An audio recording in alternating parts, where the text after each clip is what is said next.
তো গাইজ আমি যদি জিৰ' তিনিআলিৰ ফালৰ পৰা আহোঁ তেতিয়া এনেকৈ আহি পেলাই এনেকৈ পূজা মণ্ডপটো দেখা পাব আৰু এইফালে আছে থাইলেণ্ডত থকা বুদ্ধ টেম্পল।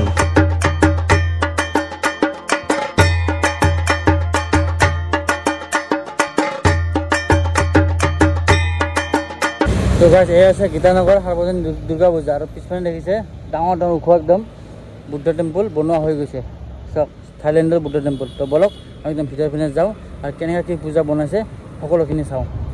হেল্ল' গাইজ মানে নমস্কাৰ গাইজ। তো আজি আপোনালোকৰ কাৰণে এটা একদম ধুনীয়া এটা ভিডিঅ' লৈছোঁ আৰু ৰাতিপুৱাই মই এটা জেগাত আহি উপস্থিত দিছোঁ। সেই জেগাটো হৈছে গীতানগৰ সাৰ্বজনীন দুৰ্গা পূজা 2025। তো ইয়াৰ আগতে মই কেইদিনমান আগত আপোনালোকৰ গীতানগৰৰ কেনেকৈ কি পূজা মণ্ডপ বনাই আছিলে সকলোখিনি ভিডিঅ'ত দেখুৱাইছিলোঁ, কাম কি চলিছিলে সেইখিনি দেখুৱাইছিলোঁ। তো আজি মই আহিছোঁ যি কাম চলিছিলে আমাৰ দুৰ্গা পূজা মণ্ডপৰ, তো কাম কিমানখিনি আগবাঢ়িছে কিমানখিনি আপডেট হৈছে সেইখিনি আমি জনাবৰ কাৰণে আজি আহিছোঁ মই গীতানগৰ। আৰু ইয়াতে মোটামুটি আহি পেলাই মই দেখা পাইছোঁ যে কাম মোটামুটি সম্পূৰ্ণ হৈছে আৰু পূজালৈকে যিটো বেছিদিন নাই, আজি 26 তাৰিখ। তো 26 তাৰিখৰ পৰা মাত্ৰ 2 দিন সময় আছে আমাৰ হাতত আৰু মোটামুটি কাম হৈ যাব বুলি আমি ধৰিব পাৰোঁ। তো গাইজ আমি যদি গীতা মন্দিৰ ফালৰ পৰা আহোঁ তেতিয়াহ'লে এইটো মেইন গেট দেখা পাব আৰু এইফালে যদি জিৰ' তিনিআলিৰ ফালৰ পৰা আপোনালোকে এইফালেদি আহে তেতিয়াহ'লে এনেকৈ আহি পেলাই পূজাৰ মেইন গেটখন দেখা পাব আৰু তাৰ ছাইডেদি দেখা পাব এইটো বুদ্ধ টেম্পলটো যাতে দেখা।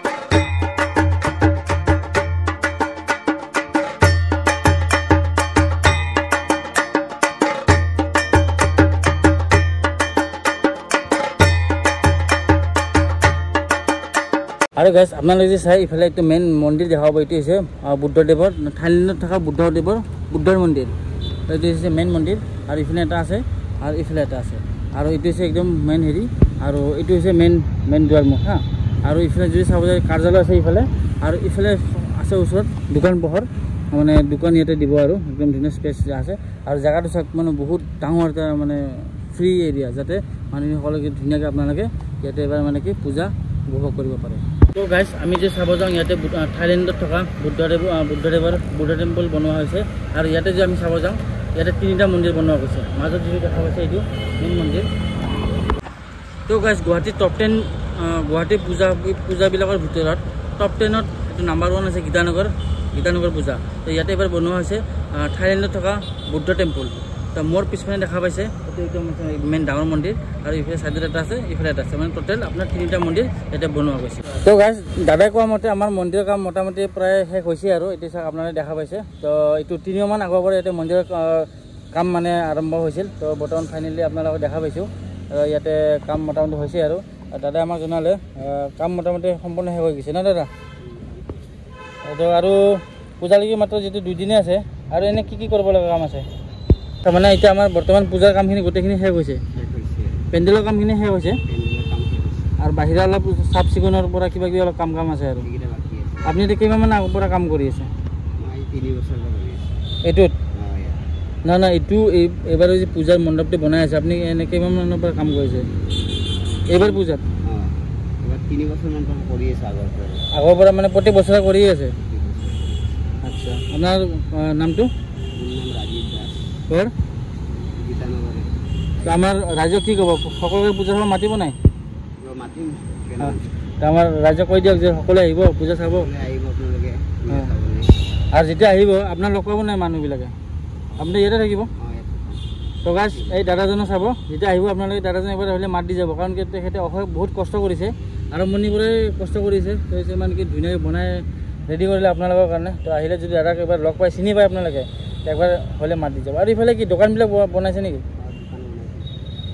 চব মানে ফাষ্টফুডৰ দোকান হ'ব, খোৱা বোৱাৰ দোকান হ'ব আৰু এইবিলাক কি ইফালে যি ৰেলিং বনাইছে এইবিলাক মানুহ ইফালে অহা যোৱা কৰিব নেকি? ফুলৰ টাপ দিব। ইফালে মানুহ সোমাব নিদিয়ে নেকি ভিতৰত?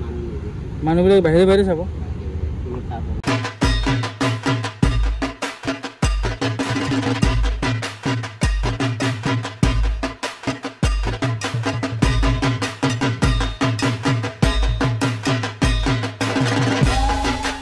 তো গাইজ এই মন্দিৰটো যে আপোনালোকক মই দেখাইছোঁ এইটো 3 মাহ আগৰ পৰাই কাম মানে আৰম্ভ হৈছিলে পূজাৰ কাৰণে। তো ফাইনেলি আজি আহি পূজাৰ মাত্ৰ 2 দিন আছে আৰু সম্পূৰ্ণ কৰি তুলিছে আমাৰ দাদাসকলে অশেষ কষ্ট কৰি পেলাই। আৰু ইয়াতে যদি আমি চাব যাওঁ তে 3টা মন্দিৰ আপোনালোকে দেখা পাব।